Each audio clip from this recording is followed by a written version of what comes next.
The next tool that I want to talk about from the Builder's Advanced Toolbox is Lovable. Lovable is insane. You can basically build a whole app, landing page, or a website with Lovable with just a few prompts. You don't need to have any design or like coding skills or whatsoever. You can just prompt something in there. But the only thing is, once you want to customize it a little bit, then some complexity can occur.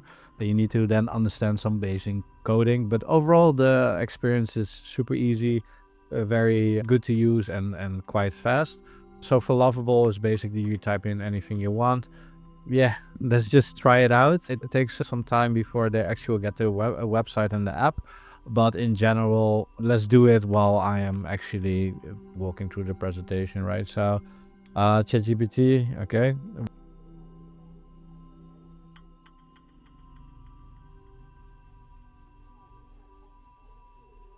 Okay, I just typed something out of my head, right? You can do it 10 times better, but let's see. Let's just do it on the spot. It's cool. So the first step is basically you create a Lovable briefing, right? Then you just throw it in, right? Target user, okay. What does it? Channel, okay. Perfect. So it really takes the channel, mainly the website, I believe. Layout, design, sign. Okay. Can you make a more clear and exact scope for Lovable? So I can generate this app. Also, I want to have professional branding. Okay, cool. I don't know. The funny thing is I'm not even gonna read it. Right. So let's see from here how that goes. I'm just gonna throw it in and see the effect, right? So remove all MVP logic in here. Only focus on the actual briefing. So it looks like a full functional app. Okay, cool. Yes. Product type. Oh, I need to, let's give it a name as well. And I will call it, okay. Right. Copy everything. There's a lot. I didn't even read it. Okay. Let's just throw it in. Up. Okay. Then it opens it up. I don't even know if I have credits. I think it's busy now.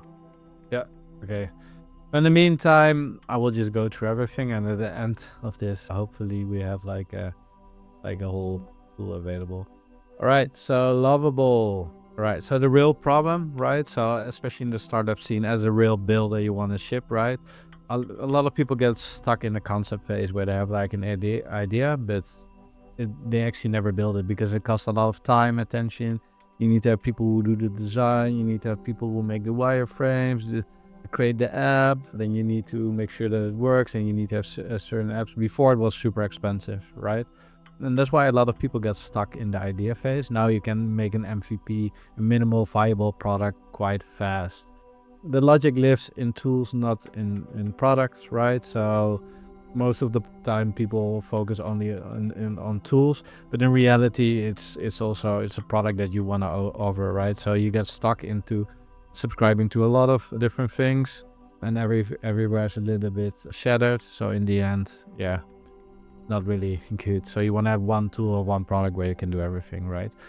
Building takes too long, so this is a very common problem. Like, let's say if you want to have an app, it can take maybe 3 months or even more to really make a good app, right? Engineering overhead are just very, very expensive. To find good ones is another problem. It's very difficult to create something out of your head just now, and a lot of people, there is no feedback, so there's no way to improve it and get better, right? So in the end, you just try to build something and then you got stuck into building rather than promoting, right? Nowadays, you can just set up something quite fast, and after that, you just iterate and find anything after that, right? So the golden builder rule is speed to usability beats perfection, right? So it means go as fast as you can to deliver and ship something, right? And that basically you don't want to have everything perfect, because if you want to have everything perfect, it's an endless cycle, and then you will never reach it, and you spend more time on the product than actually getting it out, right? So in the end, you want to have, let's say, like a minimal version, and after you have this version, you can talk to people, you can have your first customers, and you get a lot of feedback. So these interfaces as the front end or like a website and look direct feedback, right? If people actually use the product, that's where the thing was actually going to be interesting, because you don't know beforehand what kind of problems there might exist, right? Some people want to, let's say you focus on graphic design delivery, right? Or marketing copy or whatsoever.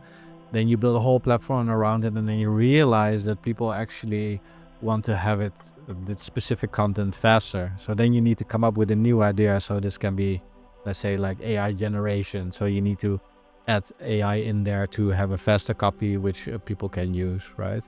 In general, if you just ship, it creates clarity. Like people know what you're working, what it is and how it works, instead of coming up with this story. As I said earlier, it unlocks hidden complexities, so other things that you might oversee or not thought about will come out later. But the power of Lovable, so it's a rapid app surface that you created like in a few minutes. You can create already something that works, right? You have a UI for logic you already have. You can think of something that you just want to have. You can create very fast a visual page for it. Yeah, same as MVP in the app, you can do that quite fast. You can create internal tools for you to use only as a company. Let's say you want to have a dashboard where you store all your clients, you can do that. You can even use that for clients as well, where at the same time you use it for internal, and then at the same time the clients can see the work that's been delivered. Let's say you produce content, you want to keep track about how much content is produced for a client, and that they can see it in other place than Google Drive. You can create it easy with this. And of course, feedback ready products, right? One big flaw, or more bigger flaw that we get to here as well, is that it cannot generate like perfect backends. So most time it looks very good on the front, but they call it like code spaghetti, because for other developers to work on this is kind of hard. It's basically because everything is vibe coded, right? So it's just generated out of thoughts, and then it's just building up, and the backend will become like a whole spaghetti soup where it's very difficult for good developers to work on. But it's just, let's say, very good for short term, if you want to have a very small solution and nothing really big. But let's say a full enterprise tool, I would not recommend. All right, so it's not for long-term infrastructure, only for the short term to get something out shipping as soon as possible. Don't use it for complex backends, because it's going to be very, very messy. Don't replace engineering. It's actually helping or assisting engineering teams to get things faster done, right? And yeah, if you want to have heavy customization of things, yeah, that's a little bit more complex. Where Lovable fits into your stack, so on the top you have users or clients, right? Then you have the app interface, or how it looks on the top. And then you can stitch it up together, let's say with an end automation or some data that you want to display, or some other business logics. Automation categories. So I would not say automation categories. So this is like, let's say, product categories, right? So well, you have it for websites. So if you want to build a landing page or basic websites, you can get it done quite fast. If you want to build a micro product, is beautiful, because you just fill it in. You can sell it where people don't really care about the backend. Let's say they just want to have a tool that splits like the MP3 voices into two separated audio files. You can build it quite easily with it as well. And then you can build a front end and sell some GUI for that, right? Then some internal tools, let's say like dashboards, or like things that control panels that can be connected to other things you have. It works perfectly well. Client utilities, also like a web portal where you want to see some statistic, or you want to have a self-service platform where people can basically click a few buttons and order something, right? Validation products. So for this, it's the strongest thing also for builders. So you want to test out early MVP. So let's say you have a beautiful idea, you don't have money yet, you just pump it in here and it will just come, right?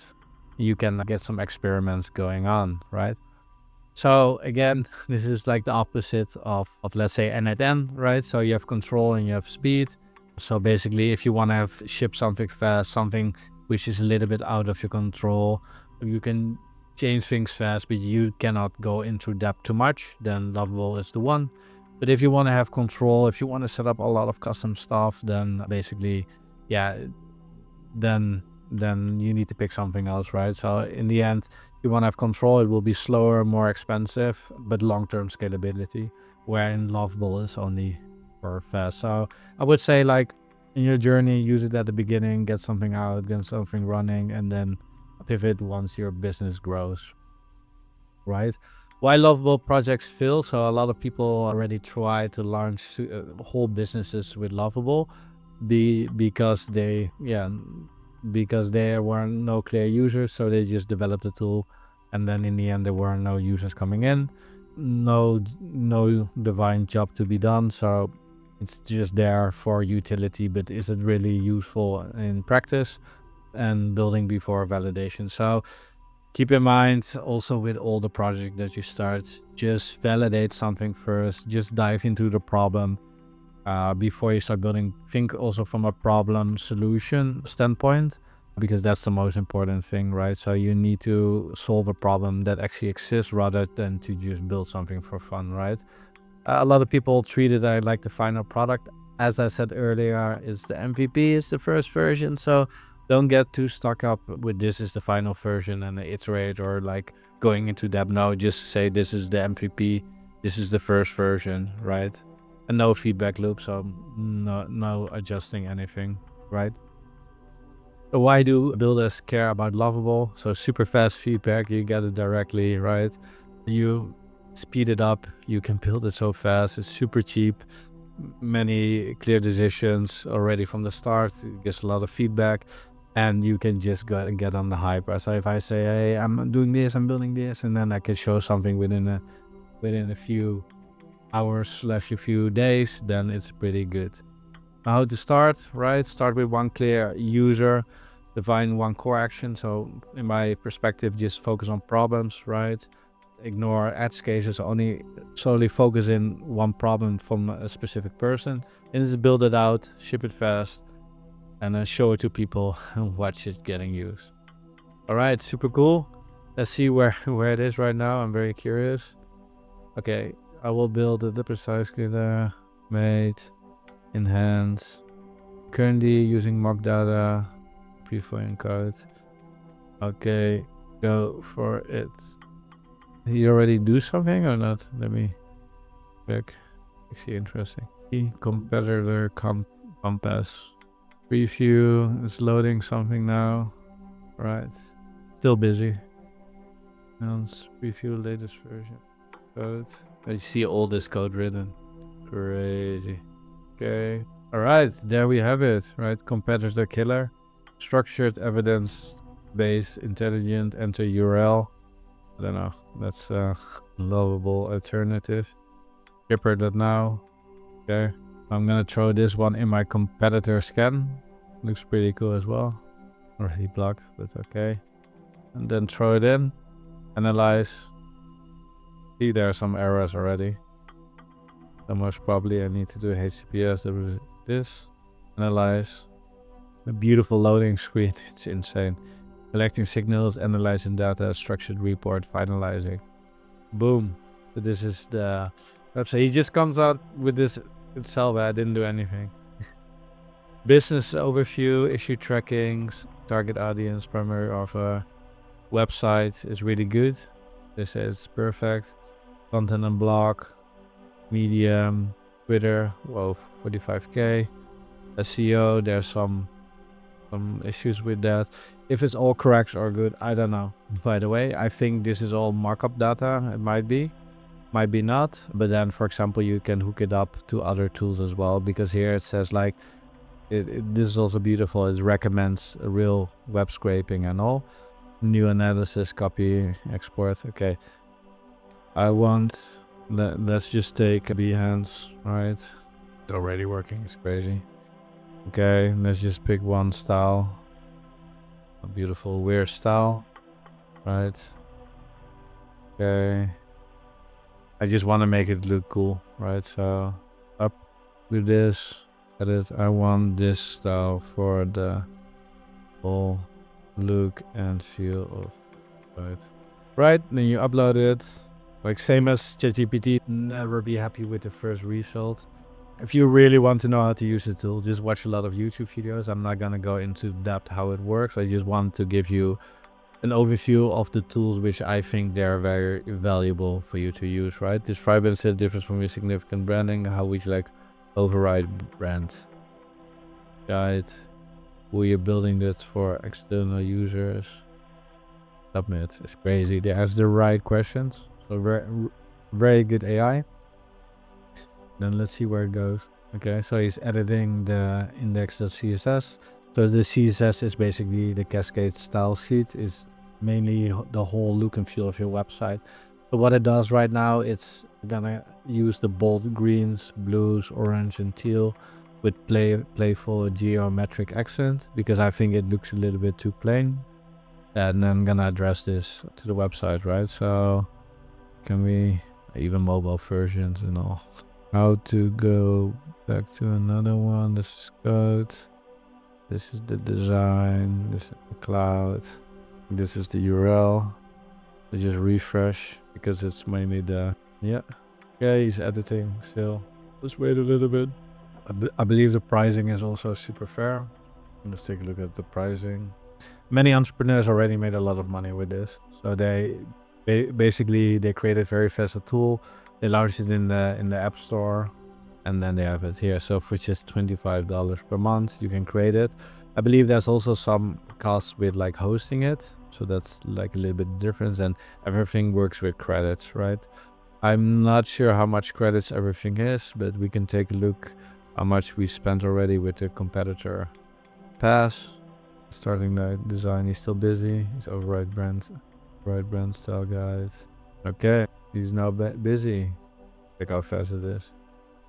I don't like the look and feel though, but you got the gist, right? So it is what I uploaded. It's like green. It's a lot of colors. He actually added different icons, if I'm not mistaken. And then let's see if we can add again. Let's see how it looks like. Yeah, pretty cool. Wow. Even like a gradient toolbar over this. I mean, I didn't came up with any concept. It just came out like that. I would not say this is the best design, but yeah, you can just tweak it. You can even ask like a visual edit. You can select it and you can chat with them. I want to change this to dark blue, right? And then he's gonna queue because the other thing's busy. All right, enough about this. I think it's good to play around with it and really create something you want. Good luck, and let me know how I can help. Take care.